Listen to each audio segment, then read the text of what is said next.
Jadi obrolan kita, bahasan kita saat ini malam ini jam 9 malam lebih 15 menit.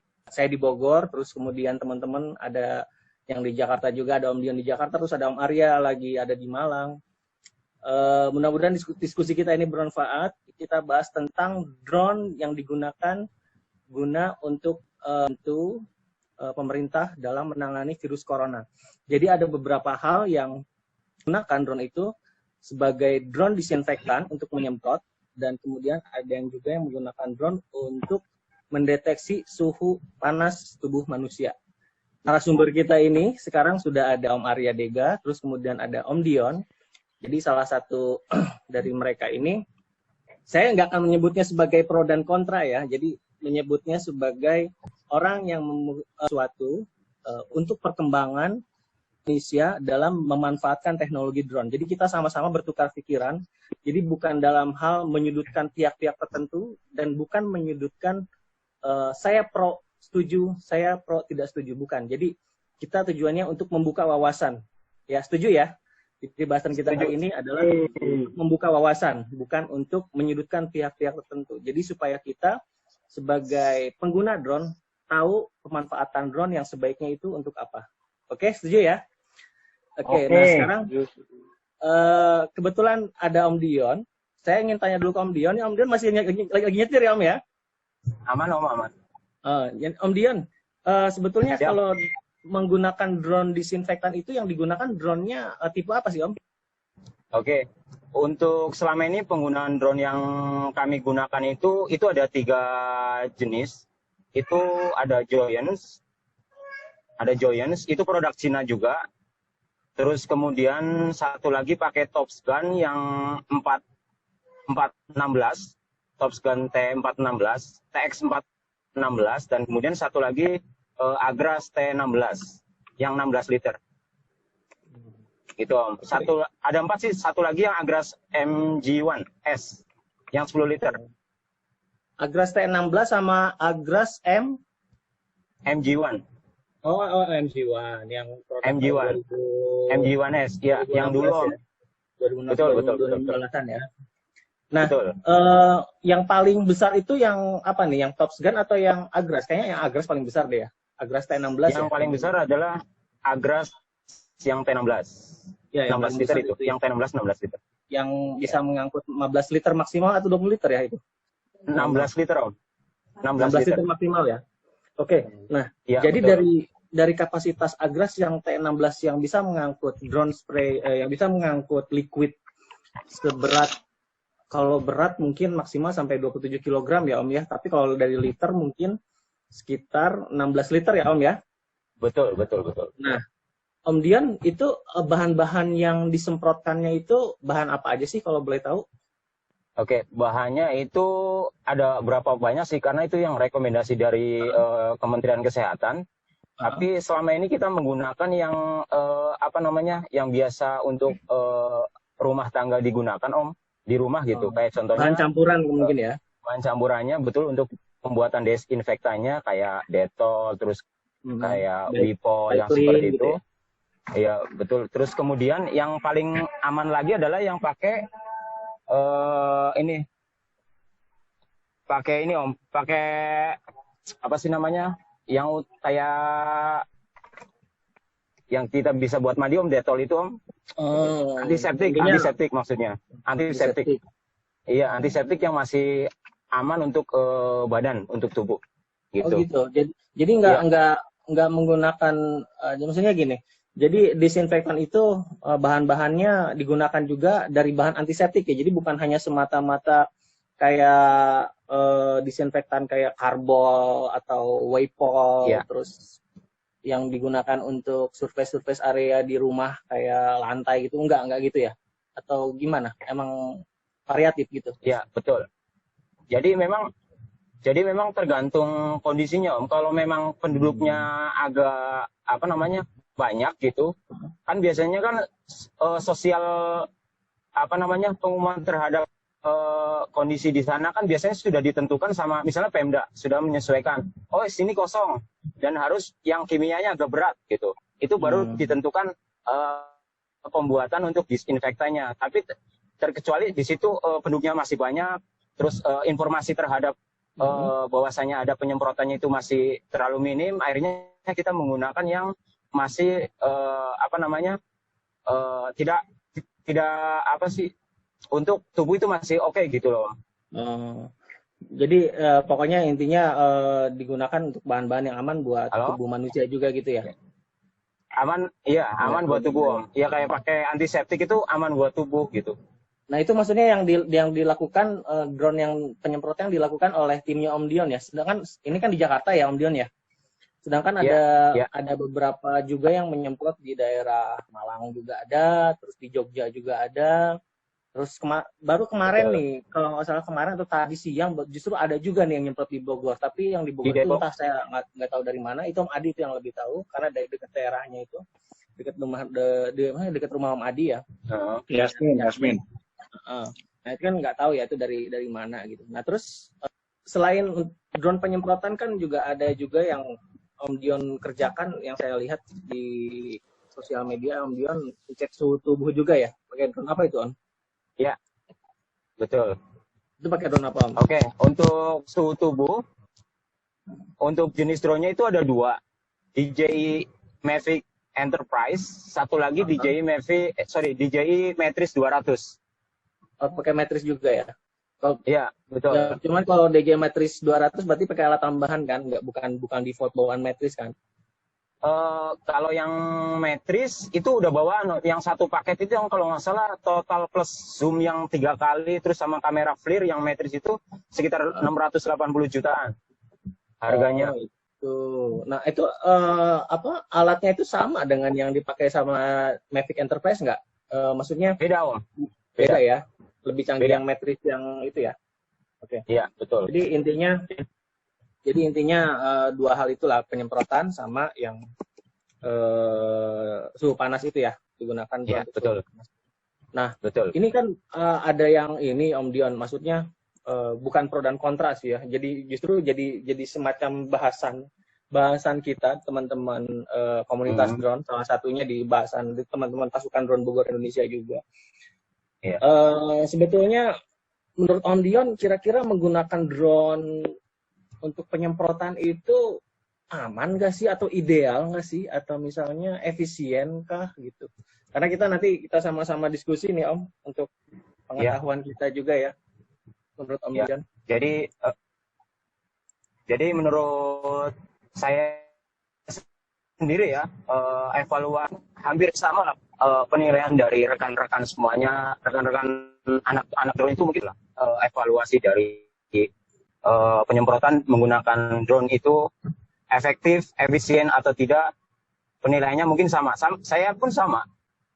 Bahwasanya bahwa menyemprot menggunakan drone itu kurang efektif memang. Terus kemudian efisiensi juga, ya betul, kurang efektif.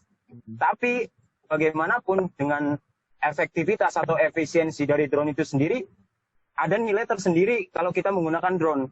Oh ya, apa gitu. Jadi nilai plusnya adalah pastinya segala sesuatu yang tidak bisa dijangkau dengan alat lain, itu drone masih bisa menjangkau. Kemudian contohnya emang yang disemprot itu daerah-daerah apa aja sih Om Dion? Kan yang kita tahu kan kalau penyemprotan disinfektan itu yang saya lihat di sosial media itu drone itu terbang di jalur-jalur protokol ya, jalur-jalur protokol. Terus kayak di Malioboro saya lihat di depan jalan-jalan trotoar kayak gitu. Terus pilotnya juga ngikutin si drone-nya itu pergi gitu. Maksudnya yang Om Dion lakukan itu apa aja sih yang disemprot itu, daerah mana aja maksudnya surface areanya? Oke, untuk objek lokasinya itu menyeluruh ya Om, tergantung dari permintaan Pemda sendiri atau Pemkot, terus kemudian menyesuaikan juga instruksi dari mereka. Terus di sana ada area-area tertentu Om, ada area red zone, ada area yang kuning, hijau gitu, yang masih memungkinkan ada PDP atau suspek yang di sana seperti itu. Dan yang biasa dilakukan adalah biasa di perkomplekan dan juga perumahan warga-warga yang lain Om. Bukan hanya di jalan-jalan besar aja gitu. Jadi menyeluruh. Nah, jadi artinya di tempat red zone udah pasti lah, maksudnya di daerah-daerah yang rawan ya. Betul. Cuman maksudnya pertanyaan saya, Ya. dengan drone sebesar itu, dengan propeller yang minimal 17 inch sampai 21 inch bahkan yang dimiliki oleh Agra sama T16 itu berarti kan drone seukuran payung jumbo, lebih besar bahkan, terbang di atas area perkotaan. Itu apakah atap genteng juga disemprot? Dinding-dinding rumah disemprot atau gimana sih, apa aja yang disemprotnya? Maksud saya itu bagian-bagiannya itu loh. Apakah daun-daun pepohonan juga disemprot, gimana? Ya, untuk objeknya sih lebih kepada di atas genteng juga Om, terus sama di gang-gang juga, gang-gang warga juga sama. Terus pepohonan juga, kalau yang di daerah-daerah jalanan besar juga pepohonan juga gitu. Oh begitu ya. Oke, dari saya sih segitu udah cukup pertanyaannya, nanti mungkin bisa ditambah-tambahkan. Nah, ada teman-teman lain nggak yang mau nanya-nanya ke Om Dion? Dari teman-teman yang ada di sini aja dulu, sebelum kita ke Om Arya ya. Teman-teman yang lain ada yang lain? Izin bertanya Om nih. Izin bertanya nih. Siap. Kan kalau di jalan-jalan yang red zone gitu ya, kita udah sering lihat kalau di Pemkot, aktivitas Pemkot itu ada yang pertama menggunakan mobil damkar, mobil polisi. Nah, itu perbedaannya apa sih Om? Saat menyemprot jalan dengan disinfektan, dengan drone dan mobil damkar atau yang lainnya gitu. Perbedaannya apa gitu? Apakah lebih efektif mana gitu? Kalau melihat maksudnya kalau mau perbandingkan antara kita menggunakan manual, bisa menggunakan manusia atau mobil damkar yang di jalan, dan juga dibandingkan dengan drone itu sendiri, memang bisa lebih efisien itu yang di manual gitu, dibanding harus menggunakan drone. Tapi yang sudah saya jelaskan di awal itu, ada nilai tersendiri ketika katakan klien menggunakan drone, itu ada nilainya menurut kliennya gitu. Ada nilai privilege lah bagi mereka gitu loh. Mungkin bisa memahami lah bahasa. Ya, seperti itu. Jadi ada semacam prestis tersendiri, mungkin kalau dari ada klien yang membutuhkan terkait ya di luar hal yang sifatnya efisiensi atau efektif itu ya. Betul. Teman-teman yang lain satu lagi sama sebuah atensi Om terhadap pemerintah daerah terhadap warganya gitu, sampai mendatangkan drone yang berteknologi untuk penyemprotan gitu. Jadi karena ketika kita menyemprot di warga itu, antusiasnya tuh luar biasa gitu loh Om. Ada yang maksudnya mereka tuh antusias pengen tahu apa sih ini yang seperti itulah. Intinya juga sambil memberitahukan bahwasanya drone itu bukan hanya di foto, video, atau pemetaan, mungkin juga bisa digunakan teknologi drone itu bisa dalam penyemprotan gitu. Dalam kondisi memang kita dalam upaya pencegahan gitu. Itu aja Om. Oke, nah terus teman-teman yang lain ada? Sebelum saya lemparin tanggapan ke Om Arya. Om Adi, Om Andri, atau Om Denny, mungkin silahkan. Ada? Belum ada. Nyimak dulu. Ada. Om Adi ada nggak Om Adi? Ketinggiannya berapa Om? Oh iya, Om Andri, silakan. Ketinggian terbangnya berapa meter Om? Ketinggian terbangnya Om Dion? Maaf Om, suaranya agak nggak jelas nih. Suaranya nggak jelas Om yang ini.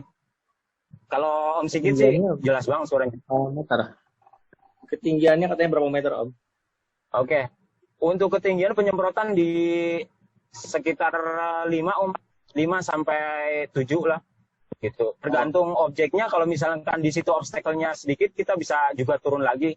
Paling mentok di 5 Om. Sampai paling dasar itu paling jauh. Nggak sampai di atas 10 meter, 20 meter ya?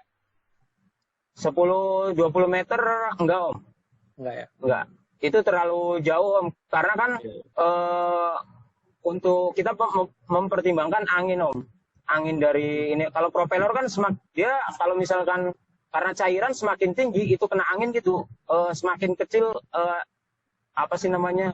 zat cairan semakin kecil yang disebar gitu loh. Ya, Gitu. penyebarannya jadi Betul. berkurang ya. Sebarannya Karena- juga makin nih. Betul, Karena- betul. Karena propeller yang kencang, angin yang kencang, udah gitu PSI yang dikeluarkan dari penyemprotan juga kecil, dan jumlah liquid yang dikeluarkan juga sedikit, jadi otomatis malah lebih tidak efektif mungkin seperti itu ya Om Dion ya. Kalau terlalu tinggi ya. Iya. Oke, udah cukup teman-teman. Ada yang lain Om Adi? Om Adi mau bertanya atau Om Dion?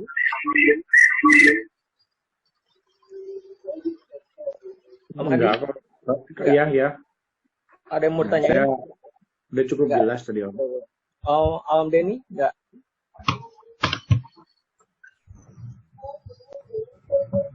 Om Denny mau bertanya? Satu tangki buat berapa luasannya, Om?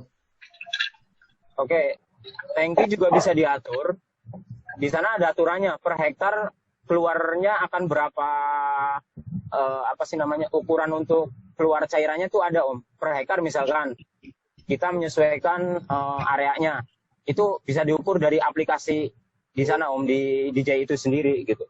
Misalkan 1 hektar kan cairannya mau terlalu besar apa kecil gitu. Jadi menyesuaikan sih Om kalau untuk ini. Tapi maksimal terbang untuk kita biasanya, karena kan banyak kan di sana manual ya Om, karena mapping terlalu riskan, menggunakan mapping terlalu riskan, terkecuali di perkebunan itu bisa menggunakan mapping atau autopilot. Tapi kalau kita di tempat area penduduk itu kita biasanya menggunakan manual aja gitu. Jadi bisa fokus, terus kemudian segala indikator bisa terjaga untuk safety-nya gitu. Di sana untuk terbang biasanya kalau misalkan ini bisa sampai 10 menit Om. Dalam kondisi 16 liter itu bisa mengcover bisa ya hampir 2 mau nyampe 3 hektaran gitu. Oke. Nah, ini kan pasti udah menerbangkan drone, apalagi daerah Jakarta itu pasti udah otomatis ada izinnya kan ya Om ya, ada izinnya yang dikeluarkan oleh Airnav atau pakai notam itu kan ya Om ya. Maksudnya di Jakarta betul. banyak daerah-daerah yang restricted area seperti kayak gitu. Oke, saya sekarang coba bergeser ke Om Arya Dega. Om Arya Dega, halo Om Arya. Ampun, nah. Kameranya Dia itu keluar. terlalu banyak peralatan, jadinya bingung. Iya, udah pakai gini segala tuh. Oke, Om Arya, tadi kan udah denger ya omongan-omongan dari Om Dion, dari penggunaannya berapa jumlah liter yang dipakai, terus kemudian ketinggiannya juga kita udah tahu tadi. Nah, ini ngomong-ngomong masalah tentang efektivitas, terus kemudian safety-nya, kan dari video yang sudah Om Arya buat itu di YouTube itu cukup menggelitik juga sih. Artinya menggelitik bukan dalam arti yang sifatnya bukan negatif komedi juga, kan? tapi maksudnya menggelitik dalam arti itu justru membuka wawasan kita untuk saling membuka gitu kan. Oke. Nah, efektivitas terus kemudian dari safety dan dari segi efisiensi menurut Om Arya itu gimana ya kira-kira? Kalau saya kan gini, saya bandingin sama yang ini, maaf ya suara saya agak habis soalnya. Jadi kayak gini, agak seksi suaranya jadinya. Jadi saya selalu nyoba memandang dari sisi yang lebih subjektif dan objektif. Jadi nggak terlalu berpihak. Jadi saya coba membandingkan dengan mereka yang sudah pernah duluan daripada kita. Nah itu makanya di video saya ada perbandingan dengan yang di Wuhan. Itu sengaja saya tampilkan yang di Wuhan itu. Kenapa ya mereka kok bisa sukses, bisa berhasil segala macam. Itu yang saya sebutkan di dalam video. Mereka ternyata setiap hari penyemprotannya.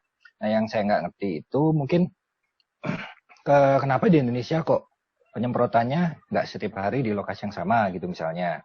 Terus dan juga saya sempat dapat bocoran juga dari tim yang nyemprot di Malang itu sebetulnya penyemprotan menggunakan drone ini tuh lebih ke arah untuk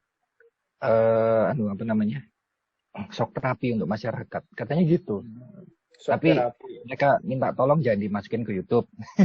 Oh, Takut karena itu rahasia. shock therapy itu maksudnya biar membangkitkan masyarakat. Oh, ternyata di sini ada virus corona. Oh, ternyata corona ini betul-betul serius. Apa seperti itu maksudnya? Nah, waktu saya dengar pertama kali yang disebut shock terapi itu kan pikiran saya, loh, shock terapi. Kalau misalkan saya jadi masyarakat di situ, shock terapi yang saya terima adalah, waduh, ya itu kayak Mas bilang tadi, kayaknya emangnya di sini udah yang terinfeksi ya, apa gimana gitu. Nah, ternyata tujuan shock terapi mereka itu bukan itu. Mereka tuh shock terapinya ingin supaya masyarakat itu mengerti bahwa pemerintah ini serius menangani sampai pakai drone itu saking seriusnya gitu maksudnya. Saking seriusnya pakai drone gitu. Padahal sebetulnya efektif atau efisiensinya belum tentu gitu. Ya, kalau saya bandingin sama yang di Wuhan sih jauh banget. Gimana ya saya mau bilang juga. Ya. Tapi kalau mereka pakai alasan shock terapi seperti itu ya mungkin masih masuk akal. Cuman kalau kita yang di komunitas yang bergaul sama drone, yang tidur sama drone tiap hari ya kan jadinya ya aneh gitu kan ya. Ya mungkin memang ada tujuan sendiri-sendiri lah. Ya tujuannya. Nah sekarang itu diomongin itu kalau kita ngomongin soal masalah efisiensi. Nah sekarang kita ngomongin masalah ininya loh Om, safety-nya itu, safety dan security-nya. Terlepas hal itu diizinkan atau tidak oleh pihak yang berwenang untuk menerbangkan di area tersebut. Menurut Om Arya itu kira-kira bagaimana sih sebetulnya? Gini, ya kayak Om Dion juga udah pernah menerbangkan juga kan, jadi ngerti gimana itu yang namanya baling-baling karbon yang segitu-gedenya. Itu kan serem banget itu kalau sampai drone kecil aja anginnya kayak apa kan udah terasa ya. Iya, ya kita mungkin nggak lihat dari sisi yang lain, tapi justru malah dari ininya apa namanya. Kalau safety segala macam itu kan terlalu objektif lagi itu masalahnya. Loh, ada yang apa ini? Screen sharing, maksudnya apa nih? Oh, bisa gitu ya? Wah, bisa gini ya Om? Om Andre ini ada sharing-sharing nih. Sharing. Dan di Wuhan sendiri ternyata prioritas utama tetap dari darat. Begitu. Dan drone itu hanya di tempat-tempat yang memang manusia tidak boleh ke situ. Ada di situ. Manusia tidak boleh ada di situ dan operator. Ya dan ini orang-orang yang nyiram-nyiram ini nggak boleh ke daerah itu. Baru pakai drone. Itu yang mereka lakukan di sana. Kenapa mereka sukses. Nah dari hal seperti itu maka saya kembali lagi ke yang teman yang di Malang itu bilang ini untuk shock terapi. Ya mungkin juga sih gitu. Jadi memang punya alasan. Dan kalau saya boleh sedikit ngasih tanggapan nih, sebetulnya saya juga bukannya bukannya mempertanyakan masalah pemahaman dari si pilot drone atau pihak tertentu yang menyemprot drone itu, bukan. Jadi begini, ini yang jadi tanda pertanyaan bagi saya pribadi juga. Apakah si virus atau bakteri-bakteri itu ketika ada baling-baling yang sedang berputar, apakah si virus itu ikut berterbangan, ataukah virus itu tetap stay di surface areanya dengan baling-baling yang besar itu loh Om. Karena kita pakai drone yang ukuran 5 inch propeller aja, kalau misalnya kita nyalain, itu kencangnya itu kalau misalnya dalam ketinggian 1 meter, 5 meter, itu debu-debu itu udah pada berterbangan. Nah, sekarang yang tidak bisa dibayangkan, yang tidak bisa dibayangkan dengan propeller yang ukurannya 17 inch maksimal sampai 21 inch yang dimiliki oleh Matrix atau Agras, itu putarannya segede apa, area yang di sekitar situ, bakteri-bakteri atau debu-debu atau virus apakah ikut berterbangan juga, di samping di luar hal desinfektan itu menyemprotnya ya, maksudnya berapa jumlah liquid yang dikeluarkannya. Nah ini yang jadi pertanyaan saya, apakah jadi percuma dengan adanya baling-baling yang terbang itu bisa menyebarkan virus-virus atau bakteri-bakteri yang ada di sekitar situ ke area-area yang lain yang lebih nggak jelas lagi.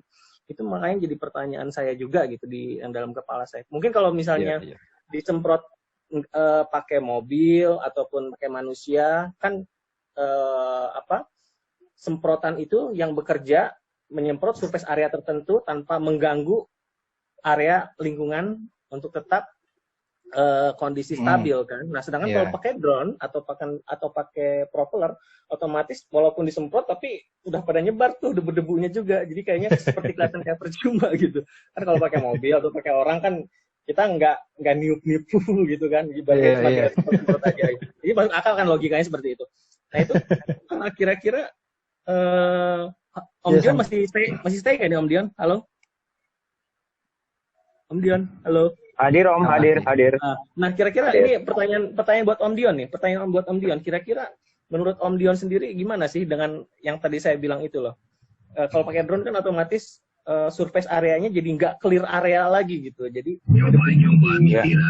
bakteri-bakteri ataupun virus-virus yang ada di area sekitar itu otomatis jadi berantakan lagi walaupun disemprot areanya itu loh. Gimana Om Dion? Menurut Om Dion ya? Ya, jadi berdasarkan pengalaman saya di lokasi adalah penyemprotan kan sekitar 5 meter ya Om, maksudnya di atas objek ya Om, bukan dari kontur tanah bawah, bukan ya, maksudnya di atas objek gitu, atau itu kan pasti rumah kan perbedaan tingginya pasti beda-beda gitu, jadi kita menyesuaikan tingginya dari rumah, bisa katakan itu bisa di atas dari objek itu 5 meter gitu. Terus jadi terkait debu-debu juga kalau misalkan di atas lokasi objek tersebut itu juga nggak begitu terlihat gitu loh. Dan untuk virus kan dia kan mati dalam cairan lemak gitu yang disinfektan gitu. Bahasanya kan ada yang menyatakan ada 2 opsi gitu. Selama ini yang kita tahu ada 2 opsi.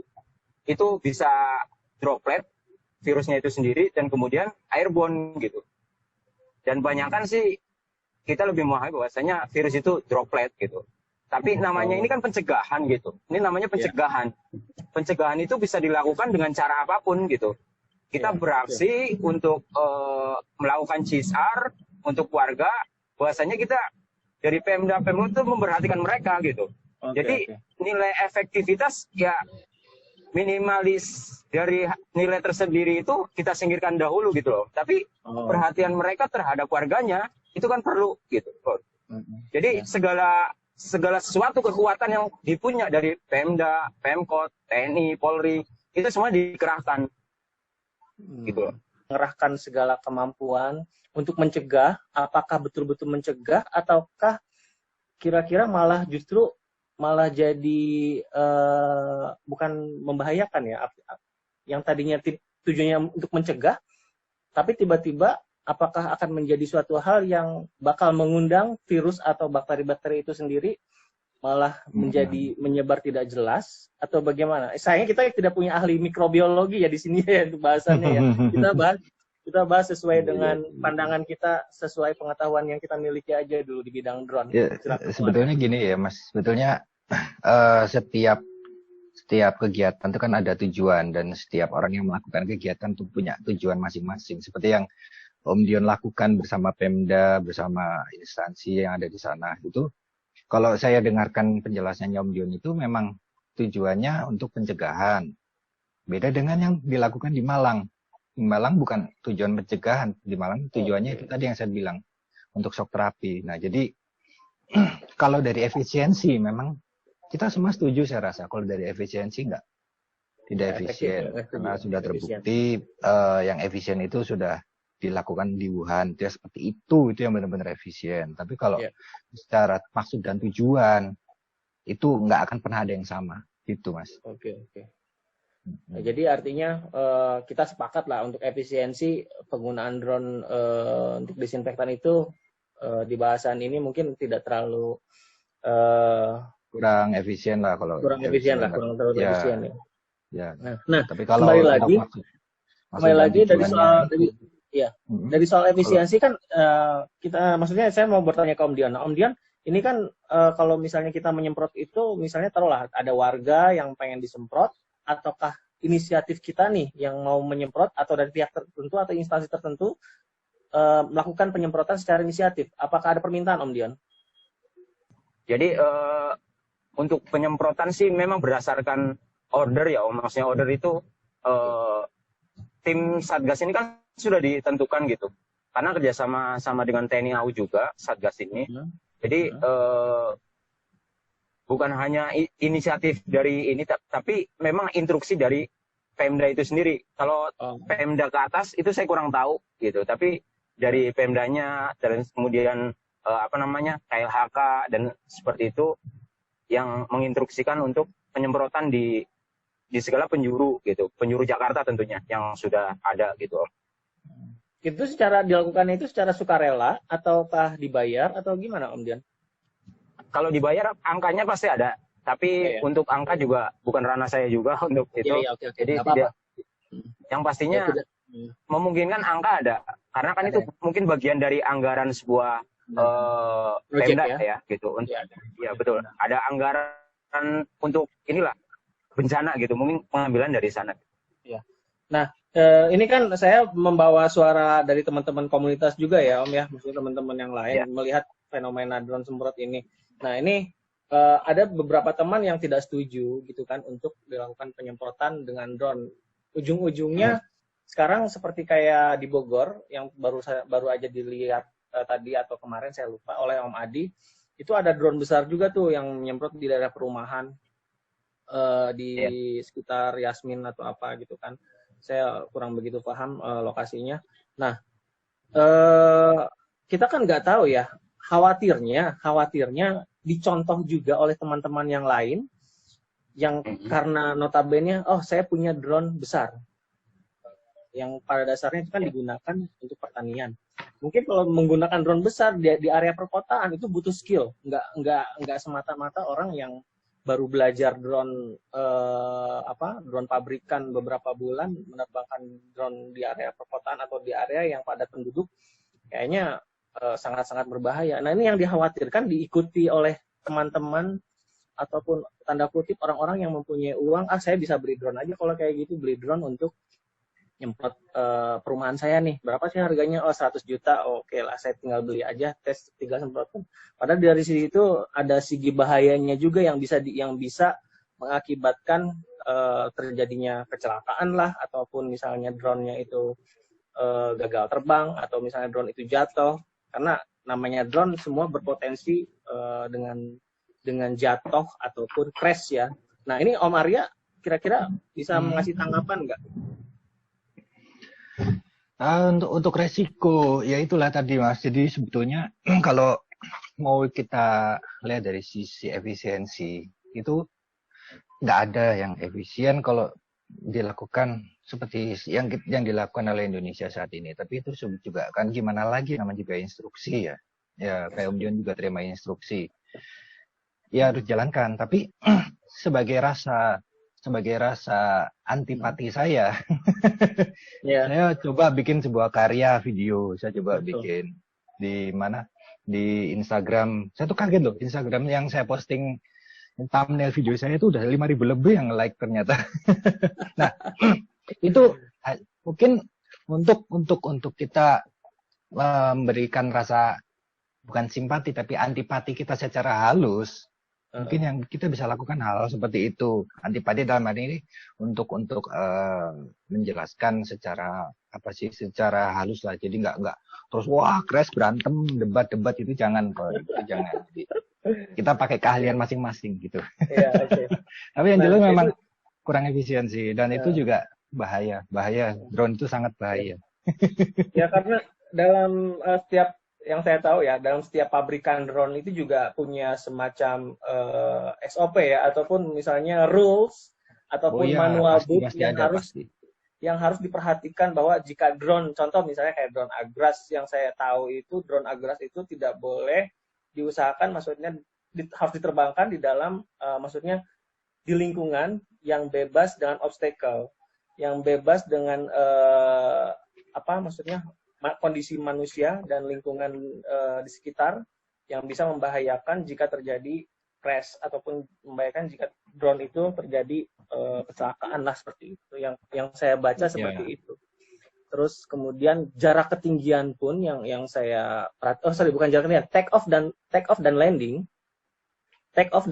itu kurang lebih jarak manusia dengan drone-nya itu harus di antara 5 meter sampai 10 meter. Jadi cukup jauh karena drone Agras ini cukup besar kan, berbeda dengan drone racing yang biasa kita mainkan terus drone-drone, apalagi drone micin gitu ya, drone yang lebih kecil gitu. Karena drone Nah agak iya besar, mas, jadi sorry. Jadi kalau misalkan kita lihat dari drone-nya ya, drone yang dipakai untuk penyemprotan ini kan adalah drone untuk pertanian. Yang mana drone untuk pertanian itu didesain untuk diterbangkan di area yang terbuka dan sangat luas, tidak ada ya, apa-apa. Dia didesain untuk itu, untuk lapangan yang luas, sawah yang luas, kebun yang luas, tidak ada orang jalan-jalan di situ. gitu. Itu desainnya untuk itu. Nah, pada saat dipakai di perkotaan, itu ada sedikit pergeseran. Jadi kayak, kok nggak sesuai ya gitu. Ini kan bahaya banget. Iya, iya. Nah, mungkin kalau memang mau mengadakan penyemprotan, mungkin pakai drone yang kayak Agras atau apa, tapi ada propeller apa namanya guardnya atau nggak tahu lah gimana. Tapi yang jelas Agras ataupun drone yang dipakai di Malang yang rakitan sendiri itu semua untuk area yang terbuka kosong luas, bukan untuk di perumahan. Iya, iya. Tapi Om Dion, yang kondisi penyemprotan yang Om Dion lakukan itu sejauh ini yang Om Dion lihat itu aman, Om Dion? Maksudnya tidak ada semacam accident kah, atau misalnya tidak ada orang-orang di lingkungan sekitar situ yang kira-kira bisa membahayakan mereka? Gimana Om Dion? Kira-kira Om Dion? Ya. Yang Om Dion Jadi, lakukan ya, maksudnya yang Om ya. Dion ya.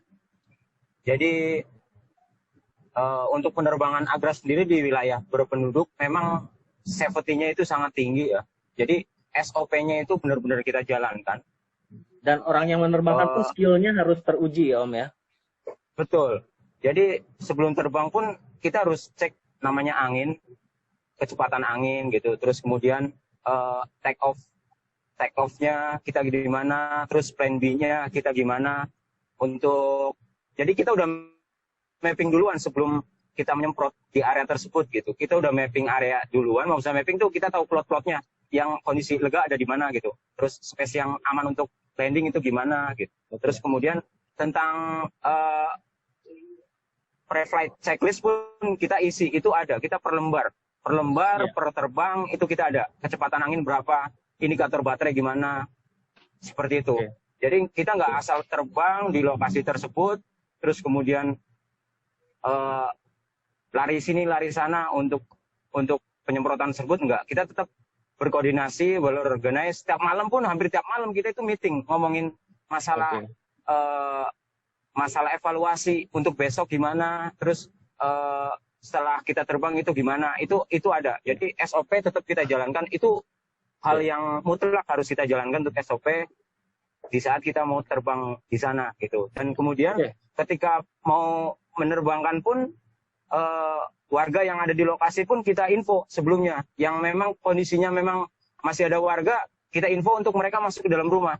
Gitu. Jadi nggak semata-mata banyak warga yang ini, nggak, tetap dari segi keamanan kan ada di sana, ada Satpol PP, terus kemudian kepolisian, Babinsa gitu, yang mensupport kegiatan kita gitu. Alhamdulillah sih selama ini berjalan lancar. Jadi memastikan kondisi sebelum penyemprotan di daerah sekitar itu sudah diamankan dulu gitu. Mungkin seperti itu Om Dion ya. Betul. Ini dengan fenomena seperti ini artinya orang yang menyemprotkan drone untuk kebutuhan semprot disinfektan di daerah perkotaan ataupun daerah lingkungan warga itu hanya bisa dilakukan oleh orang-orang yang mempunyai kemampuan, pengalaman, dan skill yang khusus. Mungkin seperti itu Om Dion ya? Betul sekali. Oke, nah sekarang itu harus. Jadi sekarang jadi pertanyaan begini, mungkin nih Om Arya mungkin bisa menjawab nih. Om Arya, dengan adanya fenomena seperti ini, jadi artinya orang yang bisa melakukan penyemprotan itu yang seperti Om Dion bilang tadi itu harus mempunyai skill, kemampuan, terus pengalaman, dan tahu regulasi dan rules-nya gitu. Nah sekarang gimana jadinya Om Arya kalau misalnya drone yang digunakan oleh pertanian ini, maksudnya Agras dan yang lain-lainnya, drone-drone besar ini, itu digunakan oleh pilot-pilot yang dalam tanda kutip dia cuma hanya punya, tapi dia tidak memahami SOP-nya. Karena masih banyak loh pengguna-pengguna drone ini yang tidak paham betul, tapi dia cuma hanya punya gitu loh. Tapi dia bisa pengen eksis, tapi dia pengen show up atau istilahnya dalam tanda kutip menunjukkan, oh saya punya drone, saya ingin ikut-ikutan menerbangkan drone untuk membantu pemerintah mengurangi penyebaran COVID di perumahan saya nih gitu. Menurut Om Arya kira-kira dengan fenomena kayak begini kira-kira gimana sih dengan regulasi yang di Indonesia yang kita punya ini loh?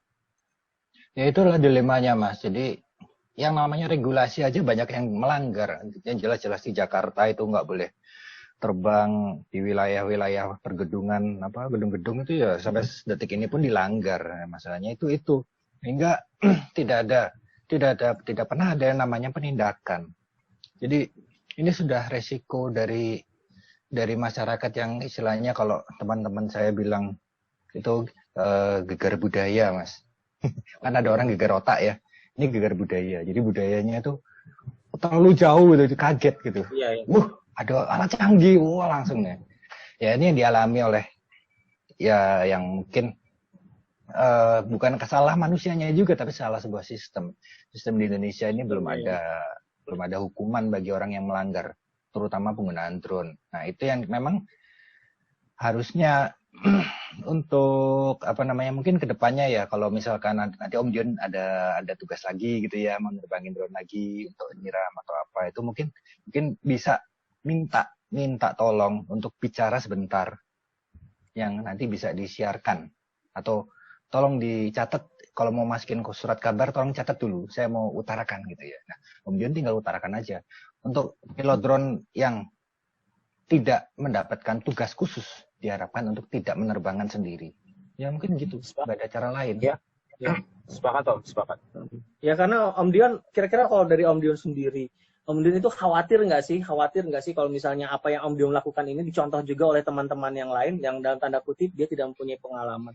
Yang justru itu kira-kira bakal bisa membahayakan. Kira-kira Om Dion punya kekhawatiran seperti itu nggak? Pastinya sih punya Om, karena itu kan menjadi catatan buat tim yang Satgas juga gitu loh. Karena banyak kan sekarang orang tuh lebih show up yang apa yang disampaikan Om Sigit tadi gitu. Untuk show up dia, untuk pengen pamer dan sebagainya gitu. Kalau dari saya sendiri lebih baik memang berkoordinasi dengan, kalau memang ada penyemprotan berkoordinasi dengan kita yang sudah ditentukan Satgasnya di dunia drone gitu. Bisa berkoordinasi, kita bisa evaluasi, terus kemudian dibicarakan bersama gitu. Akan terbang di mana gitu. Nanti dimasukkan ke dalam tim gitu loh. Karena pastinya tim kita tuh akan ngikut mereka untuk membantu penerbangan mereka, untuk safety-nya gitu di sana. Terutama untuk safety-nya juga gitu loh. Kalau memang butuh pilotnya juga pasti kita udah siap di sana untuk bantu. Tapi kalau memang secara dia inisiatif sendiri karena punya drone atau punya duit untuk membeli drone besar, untuk drone sprayer, untuk penyemprotan disinfektan kayak di waktu sekarang lebih baik itu ditahan, jangan dulu. Tapi kalau memang mau menyemprot, usahakan koordinasi dulu dengan kami dulu gitu di sini gitu Om. Itu aja Om. Ngomong-ngomong soal koordinasi, otomatis berarti artinya ketika ada project ataupun ketika ada tanda kutip pekerjaan nyemprot drone, itu maksudnya harus dengan via instansi atau pihak tertentu gitu, maksudnya Om Dion? Iya betul. Kalau memang misalkan Om Sigit mau punya drone terus mau nyemprot gitu, ya boleh Om nanti dibantu sama kami untuk safety-nya di sana gitu. Karena pastinya kalau penyemprotan seperti itu biasanya pasti banyak pihak yang ikut di dalamnya gitu. Bisa perangkat kelurahan dan yang lain. Itu nantinya akan menjadikan sebuah tim di sana untuk bisa menyampaikan hal-hal yang perlu dilakukan dan tidak perlu dilakukan gitu. Jadi well organized sebelum kita terbang nantinya gitu. Nah, sekarang saya minta tanggapan dari Om Andri nih. Om Andri, tahu lah, Om Andri kita kan sebagai pengguna drone ya, pengguna drone yang sifatnya reguler lah gitu, bukan yang sering menggunakan drone-drone khusus untuk pertanian. Anggaplah kita seperti itu ya. Nah, menurut Om Andri, kira-kira dengan adanya yang seperti Om Dion bilang tadi itu harus koordinasi dulu dengan pihak-pihak yang sudah melakukan penyemprotan drone. Menurut Om Andri itu kira-kira ribet nggak sih artinya? Kok kayak jadi ribet ya misalnya? Toh peraturan di Indonesia pun tidak mengatur sampai tidak mengatur sampai sebegitunya gitu. Untuk kalau dalam kata kutip project mengerjakan sesuatu itu, maksudnya nggak harus lapor-lapor dulu lah atau apa, yang penting kita tetap mengikuti regulasi dan peraturan yang ada seperti itu. Menurut Om Andri, kita sebagai tanda kutip pengguna drone reguler, kira-kira itu bikin ribet atau gimana menurut Om Andri? Pendapat Om Andri silakan coba. Ya, kalau buat saya sih karena pengguna ya, hanya sebagai pengguna aja dan bukan dalam rangka profesional gitu. Lebih ke sifatnya ya hobi aja. Kalau harus izin begitu juga ya memang agak apa ya, yang pertama juga kita izinnya kemana aja sih gitu. Tapi yang pasti kan kalau misalkan di tempat yang private ya berarti harus izin di apa namanya yang berwenang di situ, termasuk di Lanut mungkin ada koordinasi juga gitu ya. Tapi kalau di tempat-tempat yang tidak private ya mungkin nggak perlu gitu. Cuma ini kan terkait sama safety ya, safety menerbangkan drone besar di tengah kota yang obstacle-nya banyak dan mungkin orang-orang juga di situ pada nonton gitu sekitarnya. Jadi ya apa namanya untuk safety ya benar-benar harus diperhatikan sih. Iya. Terkait apa namanya terlepas dari ada aturan atau tidak gitu. Itu safety-nya memang harus nomor 1. Terus dari teman-teman yang lain ada yang mau ngasih tanggapan Om Denny atau yang lain? Yang lain dong, biar dengar suaranya. Coba Om Denny atau yang lain silakan boleh kok. Randy juga boleh. Ada? Halo. Om Denny masih di situ? Om Denny? Halo.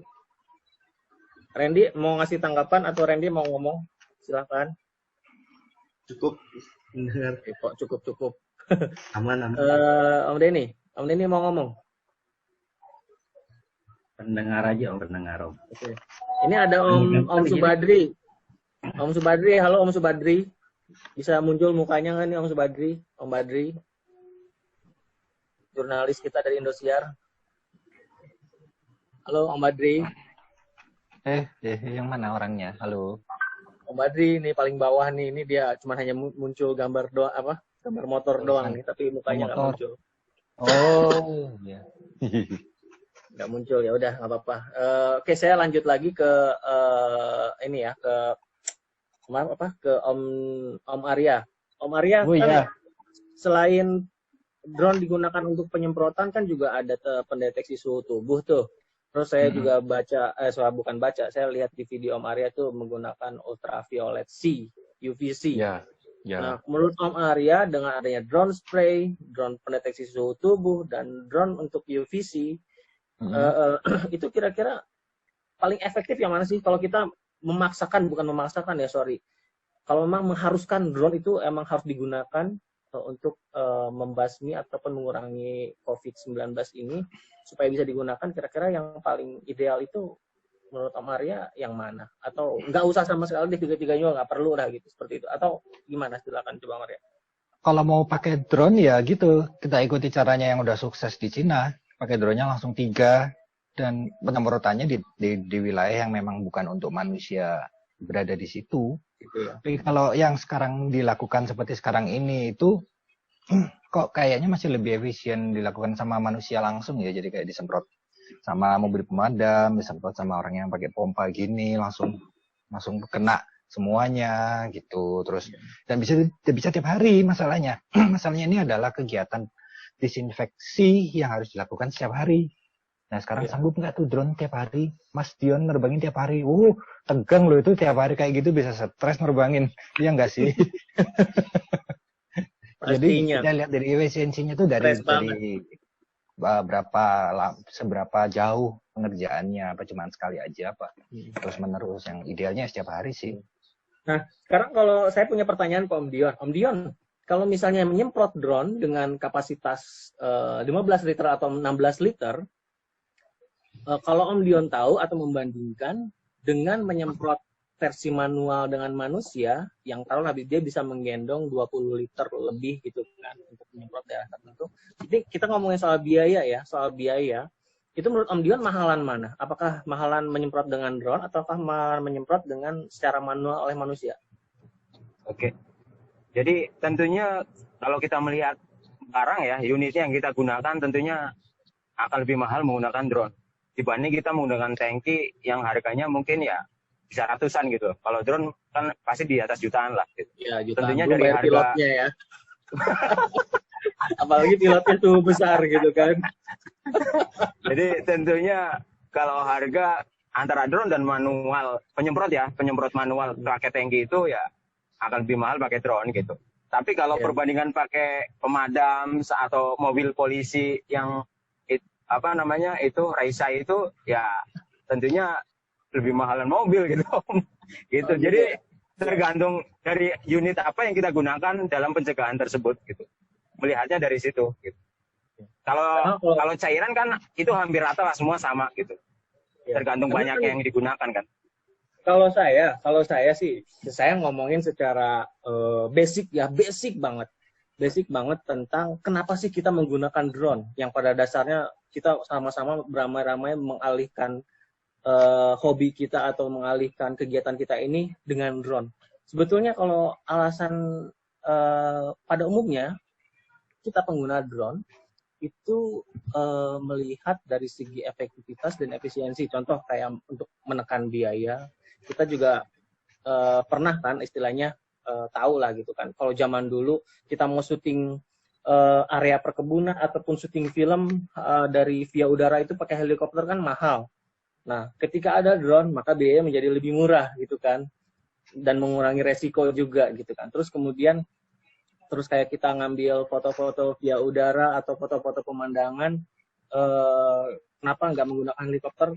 Ternyata dengan drone biayanya juga lebih murah gitu. Jadi artinya dari segi efisiensi, dari segi harga, terus kemudian efektivitas dan resiko itu lebih minimal dibandingkan dengan gaya konvensional yang pernah kita lakukan zaman-zaman dulu gitu kan. Nah, sekarang melihat fenomena drone semprot ini malah jadi kelihatan kayak kok jadi kebalik ya gitu kan. Jadi kebalik dari hal itu yang tadinya tujuannya drone itu untuk efisiensi, drone itu tujuannya untuk efektivitas, loh kok dengan adanya ini malah jadi kebalik. Jadi yang malah pakai drone kok lebih mahal, malah pakai drone kok malah tidak efisien, malah kok pakai drone malah tidak efektif. Nah, itu kalau misalnya dengan adanya kayak begini, ini gimana sih sebetulnya Om Arya atau Om Dion? Saya jadi sebagai pengguna drone jadi melihat kayak gini loh Mas, ya di Wuhan sendiri, di pusatnya di mana penyakit itu timbul, yang udah sampai jutaan orang yang positif, itu aja mereka masih tetap prioritas pakai manusia dan kendaraan di darat itu. Nah, kita yang tidak sampai jutaan orang yang sakit sebetulnya juga sebetulnya juga harusnya lebih prioritas di manusia dan mobil itu gitu, karena bisa setiap hari. Itu tadi kuncinya tuh bisa setiap hari, harus setiap hari. Kalau drone-nya mau, Mas Dionnya mau tiap hari nggak apa-apa, mau nggak Mas? Kalau Om Dion sih pasti mau-mau aja Mas. Cuman yang jadi pertanyaan ini yang bayarnya ini sanggup apa enggak itu loh. Nah itu. Kalau Om Dionnya sih senang-senang banget pasti. Wah, tapi tegang loh nerbangin itu tiap hari. Waduh. Ini job gua ini. Tapi yang jelas yang bayarnya ini sanggup nggak bayar Om Dion gitu loh. Om Dion gimana nih? Om Dion ngomong-ngomong jangan-jangan istilahnya udah bisa beli rumah nih. Amin. Dari fenomena nyemprot drone ini. Amin. Iya. Rezekinya udah jauh Om Dion kira-kira tanggapan. Jadi pertama ini kan kalau bagian drone ya ini momentum gitu loh, momentum di mana bukan hanya dari segi cuan tapi dari segi cistar dan bela negaranya gitu loh. Dalam kondisi seperti ini kan banyak orang yang lebih suka mungkin lebih di rumah gitu, mementingkan di rumah dan gak mau keluar gitu. Tapi ada nilai besar yang mungkin kebanggaan lah ketika kita bisa membantu negara dalam pencegahan gitu. Nah, Om Dion nggak takut gitu? Nggak takut ketularan atau terkena kontaminasi apa gitu? Kalau takut pasti, tapi ketakutan itu kan tentunya didasari juga dari niat. Kalau niat kita memang tulus, dan juga dari segi kitanya pun kita dibekali dengan, kita sebelum keluar rumah udah dibekali lah. Jadi mulai sarung tangan, masker, dan lain-lain terus. Jadi pelindung APD-nya ada ya? Jadi APD-nya ada Om Dion ya? APD-nya untuk Om Dion ada ya? APD ada Om, pasti itu APD ada. Pasti penggunaan yang nyemprot di dalam itu pasti dia menggunakan APD, alat tangkapan diri yang lengkap gitu Om. Gitu. Jadi memastikan pilot drone juga aman lah, tidak mencelakai dirinya. Itu prioritas Om, itu prioritas itu. Yang ketika kita menggunakan drone sprayer untuk penyemprotan disinfektan. Jadi APD itu ditekankan harus ada. Ketika nggak ada APD, terus ketika di lingkungan itu banyak orang, kita nggak terbang, kita stop gitu, kita saklek di situ. Gak ada PD buat kita nggak mau terbang gitu. Ya. Nah, Om Arya, ini kan dengan kondisi kayak begini, berarti sepertinya kayaknya emang kalau maksain banget gitu pemerintah atau misalnya maksain banget pihak-pihak tertentu atau orang-orang seperti Om Dion ini harus menyemprotkan desinfektan dengan drone, kira-kira perlu nggak sih bikin rules atau peraturan baru semacam apa ya? Mungkin saya kurang begitu paham. Nggak perlu, Mas. Nggak perlu. Yang perlu itu dikurangi kegiatan itu. Ya maaf. Jadi bukannya kita bikin rules baru, bukan. Artinya pemerintah nggak nggak usah. perlu bikin rules baru. Kita kondisi terinfeksinya kita belum sedarurat itu soalnya. Belum sedarurat itu. Karena begini Om Arya. Maksudnya begini, karena kondisi yang seperti ini sepertinya kayak apa ya? Dikhawatirkan bisa diikuti atau bisa dicontohkan oleh pihak-pihak tertentu yang tadi saya khawatirkan itu loh. Maksudnya yang pihak-pihak ya, lain makanya berhenti dulu, jangan nerbangin dulu, biar nggak ditiru. Rules-nya tidak perlu ada, atau kegiatannya pun. Ya, kalau misalkan memang masih tugas ya, namanya tugas kita kan nggak bisa nolak ya, namanya tugas dari atasan mau ditolak. Mau alasan apapun harus dilaksanakan. Nah itu tadi pesan saya kalau bisa nanti siapapun pilotnya yang diberi tugas, itu minta tolong diliput, misalnya diliput, tolong dicatat, dijadikan catatan untuk tidak ditiru, tolong ditulis, tolong disiarkan. Ini saya nerbangkan jangan ditiru. Kalau perlu di fotonya wartawan itu, Mas nanti tolong kasih tulisan kuning, don't try this at home, kayak gitulah. Jadi supaya nggak perlu sampai ditiru orang. Mungkin istilahnya ada warningnya ya. Jadi nggak polosan.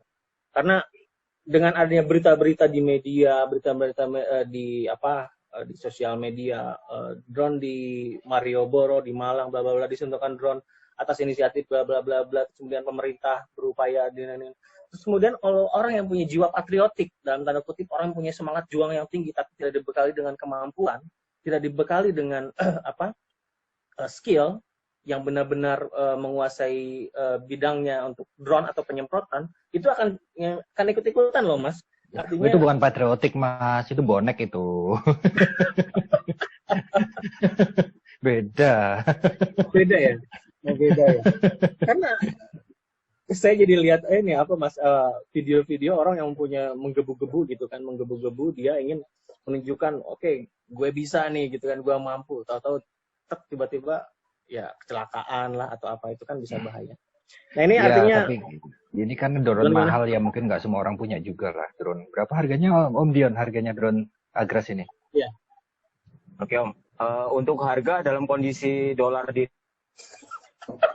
jangan lihat dolar sekarang. Nanti ini belok nih pembahasannya ngomong dolar. Yang Agras sekarang. Iya. Berapa? Agras berapa? 230-an. 230 juta Om. 230 juta. Iya, betul. Namun investasi terbesarnya adalah di baterai, Om. Baterai itu sekitar 15 sampai 16 gitu. Kalau ketika kita ada project nggak mungkin satu baterai gitu. Paling minimal ya 10 gitu. Ya, saya rasa enggak lah kalau orang mau tiba-tiba beli sendiri untuk beli drone pertanian gitu loh. Iya, kalau drone foto video mungkin mereka beli drone pertanian, ngapain beli sendiri juga. Enggak, jangan salah Om ya, jangan salah. Anggota PDBI ada yang punya secara pribadi loh, itu punya drone secara pribadi. Ada yang punya. Dan saya pun istilahnya dia punya sawah. Saya nggak tahu dia punya perkebunan atau sawah, tapi yang jelas ada teman mempunyai drone itu secara pribadi, bukan melalui instansi ataupun dari pihak-pihak perusahaan. Saya ada kok yang punya seperti itu. Jadi artinya berarti Om, anak sultan berarti. Jadi selama drone itu masih bisa dijual bebas, yang dalam tanda kutip siapapun bisa membelinya, ya otomatis pasti bisa dimiliki oleh secara perorangan. Tidak menutup kemungkinan seperti itu. Ini kan kita ngomongin masalah tentang fenomena ya. Jadi kita juga bukan tujuannya bukan untuk menyudutkan pihak-pihak tertentu ya. Kita membuka wawasan aja ya, sama-sama buka wawasan. Kira-kira dengan adanya berita-berita drone disinfektan yang marak seperti sekarang ini, terus dibandingkan dengan negara lain, kan saya melihat ada negara lain juga yang bukan mencemooh ya, apa artinya mempunyai komentar-komentar yang miring tuh. Contoh kayak Iya, saya pernah baca saya juga lupa. itu. Saya lupa apa dari media mana. Terus kemudian dari Amerika sendiri pun dalam pernyataannya dia tidak menggunakan drone untuk menyemprot desinfektan. Om Arya bisa ngasih tanggapan kira-kira dengan perbandingan negara kita dengan negara lain? Gini Mas ya, kalau kita bicara masalah wabah ini, jangankan masalah drone, masalah social distancing aja nggak diturutin, nggak dilakuin sama orang. Betul. Kita ngomongin drone, pasti jauh lah sama negara lain. Gitu. Nah, Itali, yang saya nggak ngerti, kenapa Itali nggak pakai drone? Pakai drone nggak sih Itali? Segitu banyaknya yang, kan dia peringkat pertama ya di dunia ya. Ada yang tahu nggak pakai drone apa nggak Itali? Nggak pernah terlihat sih Om, Itali. Nggak pernah terlihat. Saya belum Nggak pernah ada ya? melihat. Ada yang pernah melihat dari teman-teman yang lain? Itali? Nggak pernah dengar beritanya sih Om, kalau Itali. Iya, Itali belum pernah dengar. Di tempat istri saya di Jepang juga nggak ada penggunaan drone pertanian untuk penyemprotan. Mereka hanya menerapkan itu aja, distancing itu, dan semuanya patuh sih. Masalahnya itu warganya patuh semua sama perintah anunya, wali kotanya patuh, ya udah. Jadi sekarang di sana sudah bebas, sudah yang sekolah lagi yang tanpa pakai drone, tanpa banyak nyemprot dari darat juga, sudah selesai. Oke. Dan sebetulnya bukan hanya drone juga sih yang jadi bahasan fenomena ini. Ada orang nyemprotin desinfektan ke manusia pun ternyata itu salah banget gitu. Ibaratnya salah kaprah. Orang disemprotin pakai disinfektan, kayak diguyur, kayak pakai shower, kayak begitu. Sementara bahan-bahannya itu bahan-bahan untuk surface area. Mungkin nggak tahu ya kalau yang dipakai Om Dion. Tadi Om Dion bilang sih aman ya, katanya Om Dion itu lebih ke sanitizer mungkin ya. Ini masuk Kalau YouTube misalnya, ya? Kenapa? Nggak jadi deh. Masuk YouTube ya? Udah aja. Kuat dia ya. sabar, tenang. Oh, masih utuh mau Mariani, masih utuh loh. Iya, maksudnya alhamdulillah dapat teman di perjalanan ini. Ini ngomong Om Dion belum. Masih kita bingung belum aja ngomong. Om Dion belum nyampe ini karena jauh banget jarak. Belum. Ini Om Dion di jalan tol kan ya? Iya, di jalan tol. Sepi ya jalan ya? Aman sepi ya? Sepi Om. Udah kayak gua private tol aja nih. Oke, teman-teman yang lain ada yang mau ditanyain nggak dari Om Andri, Om Denny, Om Randy, terus ada Om Badri nih. Om Badri dong muncul dong. Kira-kira ada yang mau nanyain nggak ke Om Arya atau Om Dion seputar fenomena drone semprot atau yang lain-lain yang berhubungan? Silakan. Ada Om? Sampai pagi juga nggak apa-apa, sampai pagi ini pakai laptop ini. Ayo, Randy ada nggak Randy? Aman sih Om, masih berpikir sedemikian juga. Ini Om Adi udah keluar ya, udah keluar ya, itu udah mati. Maksudnya saya nggak begitu paham. Tadi kan katanya Om Adi yang melihat drone itu terbang di sekitar Yasmin dekat-dekat rumahnya dia. Sebetulnya kalau ada di perumahan saya, maksudnya ada orang yang nerbangin drone di perumahan saya, sama saya mau disamperin sih sebetulnya. Cuman kalau di daerah perumahan yang lain, saya jadi nggak begitu paham artinya dia bahan disinfektannya seperti apa, terus kemudian cara menerbangkannya drone seperti apa. Karena kita kan komunitas drone pasti tahu orang ini siapa, kita paham orang ini pernah menerbangkan drone, karena lingkungan drone itu sempit kan, maksudnya kalau orang-orang yang nggak kita kenal, orang yang awam, apalagi di lingkungan lokal, pasti kita tahu lah maksudnya. Kayak Om Dion, orang udah di bagian, maksudnya orang-orang yang suka nerbangin drone, siapa sih nggak kenal Om Dion? Terus misalnya kayak Om Arya, siapa sih yang nggak kenal Om Arya gitu kan? Terus misalnya kalau misalnya ada orang lain yang menerbangkan drone, tapi kita nggak kenal kapasitas dan kapabilitasnya seperti apa, kita nggak tahu, itu malah mencurigakan. Kalau ada yang seperti itu, justru sebenarnya akan saya datangin tuh, cuman sayangnya tidak kejadian sih di sini gitu. Oh iya Om Dion, kalau boleh tanya saya, itu selama nerbangin drone untuk penyemprotan itu kan lewat lewat atasnya rumahnya orang-orang itu di perkampungan atau di perkotaan itu ya. Itu orang-orangnya di dalam rumah semua. Terus ada nggak sih rasa kekhawatiran? Lagi diterbangin atau ada yang nembak pakai senapan angin kayak gitu-gitu tuh. Ada yang ngisengin apa-apa. Itu kan mahal banget soalnya drone-nya itu. Iya. Jadi untuk safety Om, jadi daerah itu tuh udah diinfo sebelumnya Om. Sebelum hari H itu sebelum-sebelumnya udah ada info, ada penyuluhan terkait karena kita kan udah ke setingkat RT mainannya Om. Jadi udah informasi ke tingkat RT udah nyebar. Kadang kan ketika kita nyemprot RT tuh hadir di situ. Gitu. RT itu hadir di situ bukan hanya dari Pemkot, Pemda, kepolisian, Babinsa, Satpol PP itu enggak. Jadi udah well organized lah untuk area-area tertentu yang sudah akan disemprot gitu. Jadi terkait kekhawatiran pasti ada, itu manusiawi lah. Tapi gimana kitanya yang dalam proyek tersebut untuk safety-nya harus tinggi dan juga SOP-nya harus benar-benar kita jalankan gitu. Ketika mereka sudah well organized, masa kita harus acuh-acuh gitu untuk nggak melakukan sesuatu yang kita tahu tapi kita nggak melakukan gitu. Itu aja. Berapa meter itu? Udah dibayar gitu ya. Paling jauh sampai berapa meter terbang ya Mas dari pilot? Kalau saya sendiri atau di dalam ranah disinfektan Om atau gimana? Mungkin jarak terbangnya itu Om Dian. Waktu nerbangin untuk penyemprotan itu dari jarak pilot ke drone-nya paling jauh itu pernah sampai berapa meter? Paling mentok di 50 Om. 50 meter. Jarak dari pilot ke drone. Sempet 50 meter ya Om Dian ya? Iya, 50 jarak ya, bukan tinggi ya, tapi jarak. Itu 50. Karena kan itu di sana pun ketika kita 50, di posisi 30 pun observer sudah ada gitu. Observer udah ada, kita komunikasi pakai HT, minimal satu tim itu HT 6 pieces, 6 unit untuk HT, untuk komunikasi.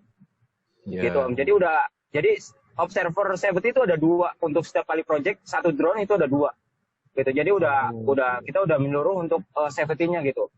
Jadi yang dievakuasi cuma penduduknya aja ya. Kalau panitianya nggak ada yang dievakuasi. Untuk evakuasi.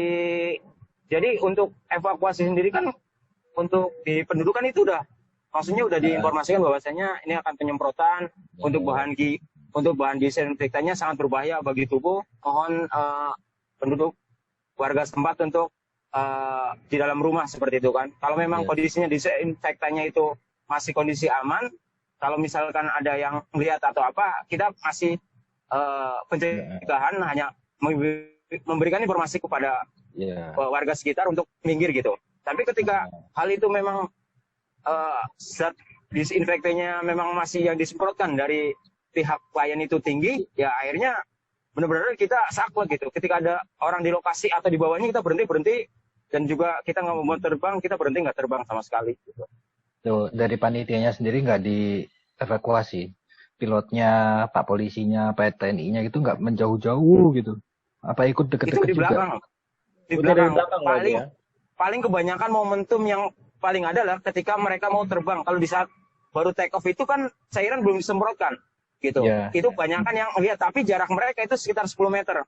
Ketika ada di misalnya 5 meter gitu, kalau misalnya di tim itu mereka nggak menginstruksikan untuk terbang, itu nggak akan terbang gitu. Pastinya seperti itu di sana. Gitu. Iya. Jadi sebenarnya jarak pilot dengan drone-nya sendiri nggak jauh ya, deket ya.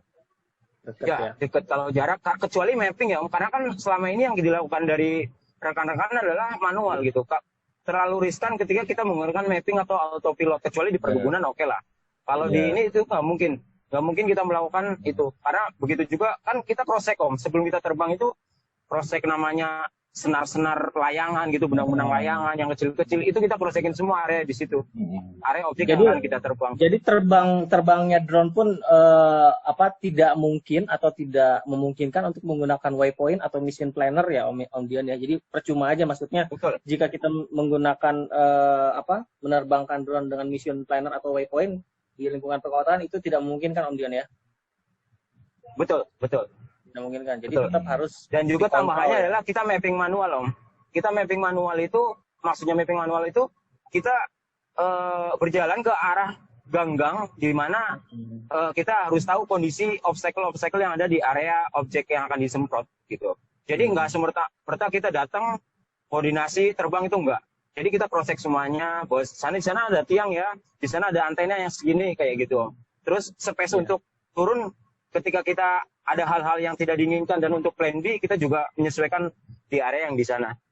Oh, Gitu, jadi Om. jarak antara pilot dengan drone-nya 50 meter, jarak drone dengan tanah 50 meter juga ketinggiannya. Jarak drone dengan itu ketinggian nggak sampai ketinggian itu minimal 20 itu meter Om, paling tinggi ya? 5 meter di atas objek. 5 meter di atas objek.